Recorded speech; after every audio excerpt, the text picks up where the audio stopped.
Bang, Hercules bernama lengkap Rosario de Marshall dan lebih dikenal dengan sebutan Hercules, lahir 27 Mei 1968, adalah seorang gangster dan broker politik asal Indonesia. Hercules adalah seorang portir untuk TNI Angkatan Darat pada masa integrasi Timur Timur. Saat pindah ke Jakarta, ia mendirikan kelompok preman, tepatnya di kawasan Tanah Abang. Ia mengatur dunia bawah tanah kejahatan Jakarta pada 1990-an. Saat ini, Hercules menyandang status selebritas sebagai gangster terdepan. Terkadang muncul pada acara TV serta majalah tabloid. Ia juga dikenal karena hubungan politiknya dengan Capres tahun 2014 dan 2019, yaitu Bapak Prabowo Subianto. Rosario de Marshall kehilangan satu tangannya saat berusia 12 tahun pasca serangan di Ainero pada tahun 1978 yang juga menewaskan orang tuanya. Kemudian, Zaki Anwar Makarim merekrutnya sebagai tenaga bantuan operasional atau TBO dan membawanya ke Jakarta bersama puluhan pemuda Timor Timur lainnya untuk tinggal bersama. Saat ini, Hercules aktif di organisasi masyarakat dan keagamaan. Dia senang membantu santunan yatim piatu. Saat menjadi preman, Hercules terkenal sebagai penguasa Tanah Abang. Kenapa Tanah Abang? Ya, karena Tanah Abang sebagai pusat perdagangan tekstil terbesar di Asia Tenggara dan menjadi daya tarik tersendiri bagi para preman. Sejak pemerintah angkat tangan dalam pengurusan pasar yang mulai tak terkendali dan juga semrawut, saat itulah preman dari berbagai etnis dan wilayah masuk untuk bantu menata Tanah Abang.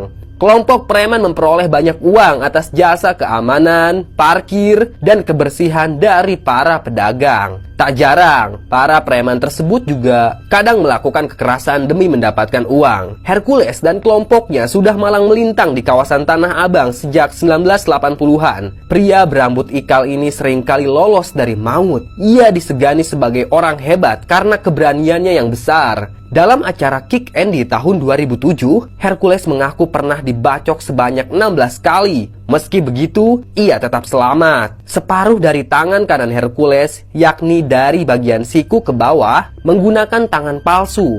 Bahkan bukan hanya tangannya saja yang palsu, salah satu bola matanya juga buatan manusia. Karena dulu Hercules pernah ditembak di bagian mata dan pelurunya pun tembus ke belakang kepala. Karena rentetan kejadian tersebut, Hercules dijuluki sebagai sosok preman yang tidak bisa mati. Sebelum hidup di Jakarta, Hercules tinggal di Timur Timur. Di sana, ia banyak bekerja sebagai tenaga bantuan untuk operasi militer TNI. Ia terbang ke Jakarta untuk menyembuhkan luka di tangannya. Saat itu, Hercules dirawat di Rumah Sakit Pusat Angkatan Darat atau RSPAD Gatot Subroto, Jakarta Pusat. Tangan yang terluka tersebut ternyata harus diamputasi. Merasa tidak tahan dirawat di RS, Hercules akhirnya kabur dan hidup menjadi gelandangan di Tanah Abang. Kata Hercules, "Saya mau mandiri. Tiba di Tanah Abang, saya tinggal di kolong jembatan." Ucapnya dikutip dari buku Kick Andy, kumpulan kisah inspiratif. Kehidupan preman pun dimulai. Hercules awalnya tidak disegani dan sering dilawan oleh preman lain. Karena hal itulah, ia selalu membawa golok panjang. Ya, daripada dibunuh, lebih baik saya bunuh duluan, kata Hercules. Bahkan waktu itu,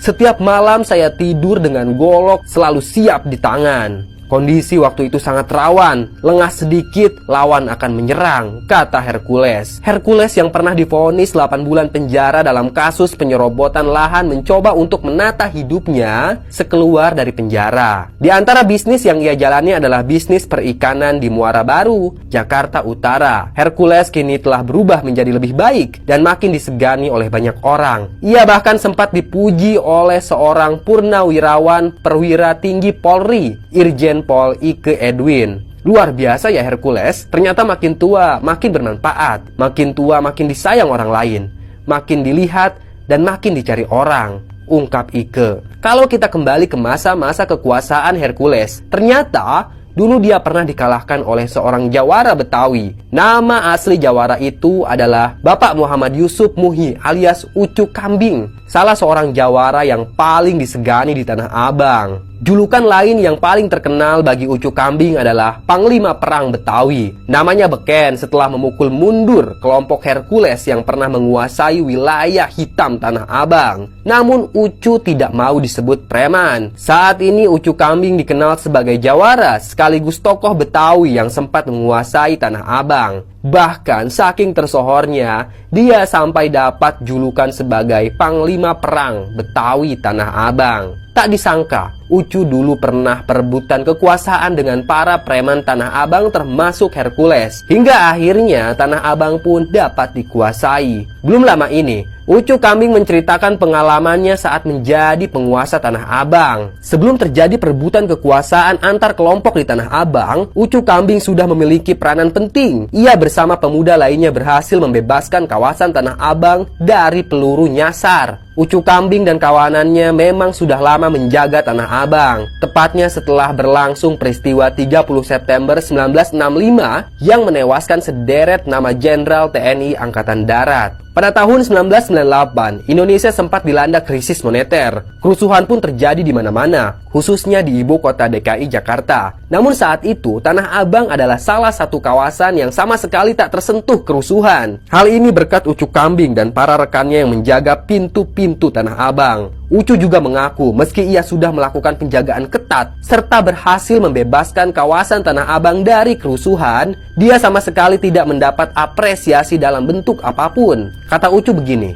di mana-mana terjadi kerusuhan, cuma alhamdulillah di Tanah Abang doang enggak. Kita jaga, kita kasih benteng sama anak-anak, tapi nggak dapat apa-apa tuh, lanjut dia. Ucu Kambing juga pernah mengalahkan pasukan Hercules. Ia berhasil menyingkirkan Hercules dari Tanah Abang. Setelah itu, ia mendirikan Ikatan Keluarga Besar Betawi Tanah Abang atau disingkat IKBT. Ikatan ini dipercaya sebagai pengolah jasa keamanan di Tanah Abang sampai ujung Jakarta Barat. Bahkan Ucu juga sempat menggadang pasukan berani mati yang akan datang ke Jakarta menjelang pelengseran Presiden Abdurrahman Wahid tahun 2001. Namun kala itu Gus Dur mencegahnya dan kerusuhan pun tidak terjadi. Ucu Kambing berani menjamin selama dirinya menguasai Tanah Abang, maka Tanah Abang akan bebas dari premanisme. Ucu mengatakan jika ditemukan preman akan segera dipanggil untuk melakukan pembinaan, bukan dimusuhi. Begitulah kisah Ucu Kambing yang berhasil menumpas kekuasaan Hercules di Tanah Abang.